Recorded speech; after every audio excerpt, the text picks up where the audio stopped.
1000 વર્ષની જયારે સમાધિ સડાઈ ભોળાનાથે ત્યાં માતાજીએ કીધું પાર્વતી માએ કે હું દાડા એકલી ચીમ નીકાળું કે આપો તો હું એને વરહાણે મારો ટેમે જાય ત્યાં માતા ભોળાનાથે 2 વચન આપ્યા કે 2 બાળક ઉત્પન્ન કરજો પાર્વતી માં એટલે પાર્વતી માએ પોતાના શરીરથી પ્રગટ કરી અને ગણપતિ અને વાખા આ 2 એક દીકરો અને એક દીકરીને ઉત્પન્ન કર્યા પ્રગટ કર્યા અને માતાજી નાવા બેઠા બહુ ઇતિહાસ લાંબો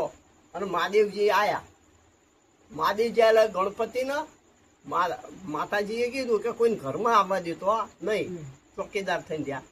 એટલે ગણપતિએ કોઈને આવવાના ભયંકર યુદ્ધ થયું બ્રહ્મા વિષ્ણુ બધાને હરાઈ નાખ્યા છેલ્લે પછી મહાદેવજી કોધાયમાન થાય એના ત્રિશૂળ મેલ્યું ગણપતિનું મસ્તક કાપી નાખ્યું માતાજીને પછી હતી કોધાયમાન થયા તારે આ જે વાખા હતી એ મીઠાની કોઠી હંતાઈ જઈ મીઠાની કોઠી માતાજીએ શ્રાપ દીધો જા કે તારા અસુરના તા વાત થશે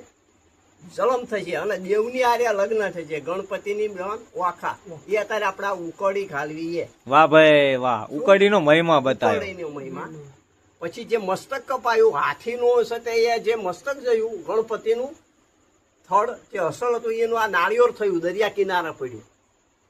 અને બાછોટ હતો જે હાથીના 4 ટાંગા રહ્યા એનો આ બાછોટ બનાવ્યો વાહ ભાઈ વાહ બરોબર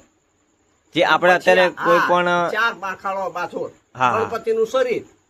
અને જે મસ્તક હતું એ ગણપતિ ઉપર ચોંટાડ્યું અને જે ગણપતિનું અસલ શરીર હતું જે મસ્તક એનું આ શ્રીફળ બન્યું ગણપતિ મહાદેવજીના મંદિરમાં શ્રીફળ વધેરાય નહીં બળિયાદેવનો શ્રીફળ ના વધેરાય અમુક દેવોનો શ્રીફળ વધેરાય એને રમતું મેળાય